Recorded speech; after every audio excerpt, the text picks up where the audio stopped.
విజయ్ దేవరకొండ గారి సినిమా ఇప్పుడే చూడడం అయితే జరిగిందనమాట. అంటే విజయ్ దేవరకొండ గారు అమ్మాయిని ఎలా కోరుకుంటారంటే మ్యూటా ఆల్సో ఎలా కోరుకుంటారంటే రొమాంటిక్ సీన్స్, దాని తర్వాత ఇంకోటో అంటే బెడ్రూమ్ సీన్స్ ఆ టైప్ ఆఫ్ వేరు కోరుకుంటారు అనమాట.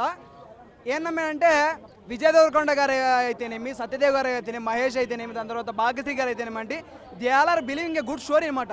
స్టోరీని నమ్ముకున్నారు. అంటే ఇంటరాక్షన్ సీన్లో ఎలివేషన్స్, దాని తర్వాత మన ఈయన దాంట్లో ఎలివేషన్ సత్యదేవ్ గారి ఎలివేషన్స్, దాని తర్వాత తమిళ నుంచి ఒక ఆయన వచ్చాడు, ఆయన పేరు తెలియదు, ఆయన మటుకు ఇచ్చిపడింది గారి యాక్టింగ్.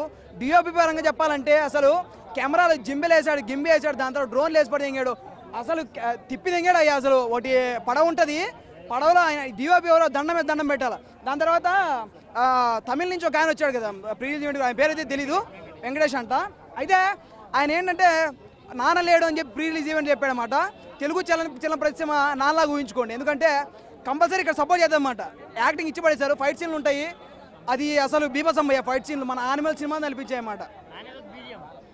బీజం పరంగా చెప్పాల్సిన అవసరం లేదు, ఆల్వేస్ నో బక్కోడ్ అని చెప్పాడు కదా మన ఆయన, ఇచ్చి పడేంగాడు. బ్యాక్గ్రౌండ్ మ్యూజిక్ అయితే ఇది మల్టీప్లెక్స్ కాబట్టి డుబ్ అని వచ్చాయి, కానీ వేరే సినిమాలో వేరే మాస్ థియేటర్కి వెళ్తే మొత్తం ఇచ్చి పడేస్తాను అనమాట. అయితే డెఫినెట్లీ ఈ విల్ కంబ్యాక్ డెఫినెట్లీ వచ్చింది.